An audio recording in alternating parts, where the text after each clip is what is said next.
Lesson number 4.2. Unke, munke, timpetoo. It will be a fantastic birthday this year, I said in a mocking tone. All I'll get is a pair of shoes and a hand-knitted pullover. I had asked for a table tennis set, but my mother said, it is totally out of the question this year. My friend Mook looked at me thoughtfully. He drew a bit closer and said, well, Rohan, I don't say I believe in it, but my cousin said it works, and there is no harm trying, don't you think? Trying what? I asked.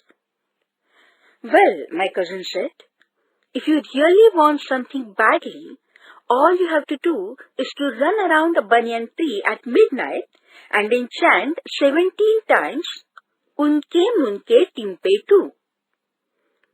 I desperately wanted my wish to come true. Still I asked, why 17 times and why at midnight? Don't ask me, replied Mook, who was my best friend. That is how it is done, I suppose. Why not try it? It would not do any harm. I thought it was all nonsense. Besides, I couldn't think of any banyan tree in our neighborhood. There was one in old Mrs. Groover's garden. But who dared to enter her garden? Not me. And not at midnight. Mrs. Groover had been the principal of our school till last year. One look from her piercing pale green eyes was enough to silence bullies like Rinku Lal of class 10. I had seen it happen with my own eyes. Forget it, I said. However, the thought kept haunting me till the day before my birthday, and I just could not think of anything else. Okay, I said to Mook. If you'd come along with me, I'll go to Mrs. Groover's garden tonight and do it. Why should I come along? Asked Mook. I have no secret wish. Come on, let's go and wish for my table tennis set. So, at 10 minutes to 12, Mook and I met at the back of old Mrs. Groover's garden. We climbed and sat on the boundary wall. We looked down into the garden, which lay dark and silent in the dim light of the moon. And there was a banyan tree, its aerial roots swaying in the gentle breeze of the night. We jumped down, reached the tree, and looked around carefully. Imagine if she's awake, I whispered, and pointed at Mrs. Groover's house. Nobody is awake at this ghostly hour of night, hissed Mook. Now get going, run! I ran. I ran as fast as I could, chanting, unke, munke, timpetoo. I wish my wish is coming true. Over and over again. I felt a bit scared. That was why I tried to get it over quickly and increased my speed. I increased the chanting too. And all the while, I went on listening to the sounds of the night. A crackle here, a swish there. Suddenly, a ferocious bark tore the stillness of the night. I froze. Inside Mrs. Groover's house, lights flashed on, and the back door was pushed open. Who's there? Called Mrs. Groover. Answer, or I'll send a dog at you. Mook, Mook, I mumbled. Say something. But Mook was climbing up the tree. When I saw Mrs. Groover bend down to unleash the dog, I pleaded, please, please don't send a dog at us. I'll explain everything if you let me. Speak out soon, Mrs. Groover shouted. I told her everything.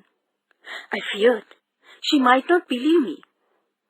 But she listened to me without interruption. She just looked at me with the hard, light green eyes of hers, as if she was trying to see right into my heart. So? She asked finally. And you believe in unke munke timpetoo? Do you think it will help?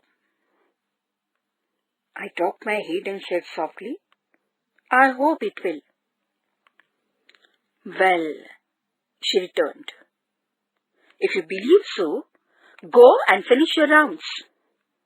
She turned saying, and while leaving, would you mind using the front gate? I did finish the remaining 6 rounds and left her garden using the front gate. I swore that I would never return. And then the great moment came. I opened my gifts, rejoiced over my new pair of shoes and a hand-knitted pullover. And then my eyes fell on a parcel, a big parcel. I had never received such a big parcel earlier. To Rohan Khanna, I read, from Unke Munke Timpetoo. I stared at Mook, and he looked as surprised as I was. My mother asked, who is Unke Munke Timpetoo? Isn't that an unusual name? Yes, I said, very unusual indeed. I bent over the parcel and began to unpack it. I removed the strings and the paper impatiently. Finally, I removed the colorful gift wrapping and found a table tennis set. It was not a brand new table tennis set, but it was a fabulous one. Wow, I whispered, just wow. Till today, Mook swears he has nothing to do with it. And so do my parents. I wondered if old Mrs. Groover was responsible for the surprise. I wondered for a very long time. One day, I gathered up all the courage I possessed and went to meet Mrs. Groover. I used the front gate and rang the bell. I had gone over my lines 100 times. But when she looked down on me with her pale green eyes, I felt my heart sink and my courage vanish. And all I could do was stutter like an idiot. Good afternoon, madam.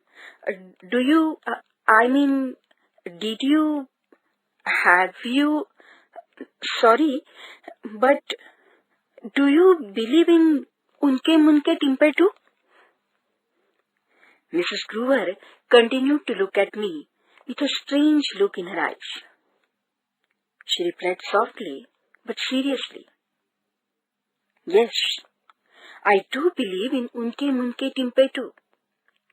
I had wished to have somebody over for tea today, and here you are. Now isn't it a perfect example of unke munke timpetoo?